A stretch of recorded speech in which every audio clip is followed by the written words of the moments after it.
क्या तुम पाइथन सीख रहे हो और तुम्हें बार बार वेरिएबल नेम को लेके एरर आ रहा है? तो आज की वीडियो में हम लोग डिस्कस करेंगे वेरिएबल नेमिंग रूल्स के बारे में, यानी कौन कौन से ऐसे रूल होते हैं जो वेरिएबल के नेम के ऊपर अप्लाई होते हैं। ये सब कुछ हम लोग आज डिस्कस करेंगे इस वीडियो के अंदर। तो वीडियो को स्टार्ट करने से पहले ये जानना जरूरी है कि वेरिएबल होता क्या है।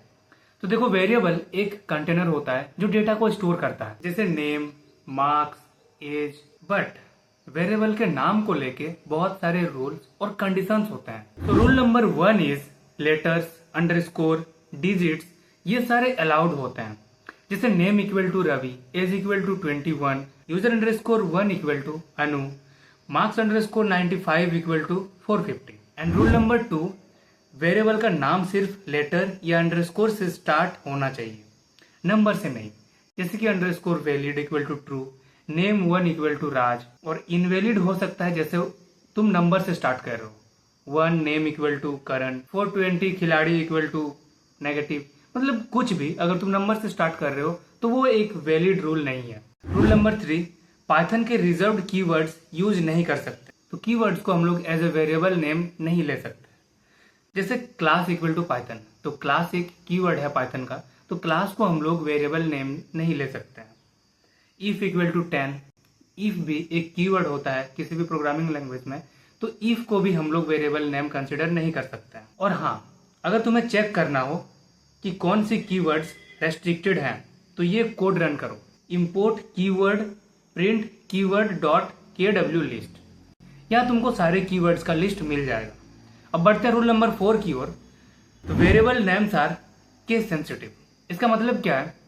अगर तुम दो वेरिएबल्स ले रहे हो, ठीक है, मान लो कि नेम है, एक नेम सारे स्मॉल लेटर्स में है, NAME सारे स्मॉल इक्वल टू अंकित, और एक नेम ले रहे हो जिसका फर्स्ट लेटर कैपिटल होगा।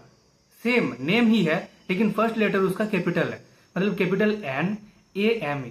तो ये दोनों चीजें अलग अलग हैं, ये दो अलग अलग वेरिएबल्स के नाम है। तो रूल्स जो तुम्हें फॉलो करने हैं वो इतने ही हैं। अब वेरिएबल को लेके कुछ बेस्ट प्रैक्टिस हम लोग देख सकते हैं जिनको फॉलो करके तुम्हारा कोड नीट एंड क्लीन और रीडेबल होगा। So first one is use meaningful names. मतलब जैसे student underscore name equal to Ajay, total underscore marks equal to 450। ये हो गया तुम्हारा गुड प्रैक्टिस। बैड प्रैक्टिस क्या हो सकता है? x equal to 5, A1 equal to 10, temp2 equal to data. कहने का मतलब ये है, वेरिएबल्स के वैसे नेम्स को यूज करो जो तुम्हें याद रहे। ये नहीं कि अल्फा बीटा गामा इसका बेटा थीटा कुछ भी तुम डाल दो, ये नहीं, ठीक है। वैसा यूज करो जो तुम्हें याद रहे, थोड़ा कैची हो, है ना, उस तरह से। Practice 2, use snake case. अब स्नेक केस क्या होता है? स्नेक केस का मतलब होता है lower with underscores, lower case with underscores, ठीक है। जैसे कि user underscore age equal to 22, file underscore path equal to home slash user slash file dot TXT file path जो होता है, is underscore valid equal to true, ये एक boolean data type है। प्रैक्टिस 3 क्या हो सकता है? Don't start with underscores unless required.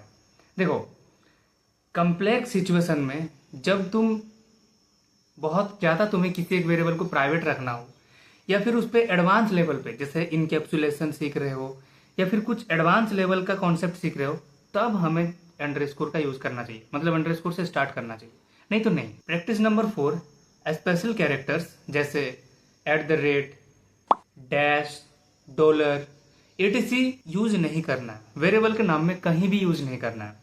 जैसे user dash name equal to Anu, ये नहीं करना है। नेम @ इक्वल टू देव, ये भी नहीं करना है। Name dollar equal to Python, ये भी नहीं करना है, ठीक है। मतलब जो भी स्पेशल कैरेक्टर्स होते हैं उनको वेरिएबल के नाम के साथ यूज नहीं करना है। Practice number 5, avoid super long names. मतलब बड़े बड़े वेरिएबल्स के नेम को यूज मत करो।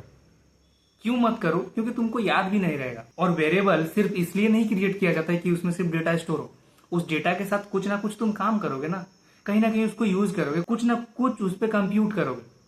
तो क्या फायदा इतना बड़ा नाम लेके? तुम्हारा स्पेस कॉम्प्लेक्सिटी, टाइम कॉम्प्लेक्सिटी दोनों बढ़ाएगा। तो इतने बड़े चीजों को, इतने बड़े वेरिएबल्स के नाम को यूज मत करो। तो इसका गुड प्रैक्टिस क्या हो सकता है? जैसे कि average underscore score equal to 75, average score equal to 25।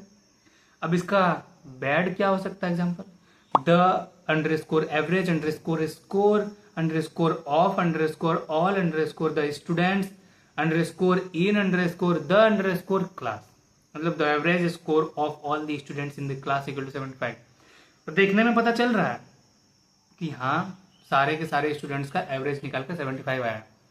पर क्या फायदा, ये तुमको क्लाइंट्स को, ये तुमको यूजर को दिखाना तो है नहीं, वेरिएबल का नाम दिखाना है नहीं, तुमको उसको रिजल्ट दिखाना है। तो तुम्हारे लिए being a coder, being a developer, तुम्हारे लिए जो इजी होगा, जो कोड के लिए स्मूथ होगा, जो उसके लिए कंफर्टेबल होगा, तुमको वो यूज करना चाहिए, ना कि इतनी बड़ी चीज। तो आई होप तुम्हें वीडियो पसंद आई होगी और पाइथन के वेरिएबल नेम्स में हमें बस इतना ही जानना था। और अगर तुम्हें मेरे पाइथन में, मतलब मेरे सिखाने के तरीके में, और पाइथन तुम मेरे से सीख रहे हो, तो प्लेलिस्ट को जरूर एक्सेस करना और चैनल को सब्सक्राइब भी कर देना ऐसे ही और वीडियोस के लिए। Thank you.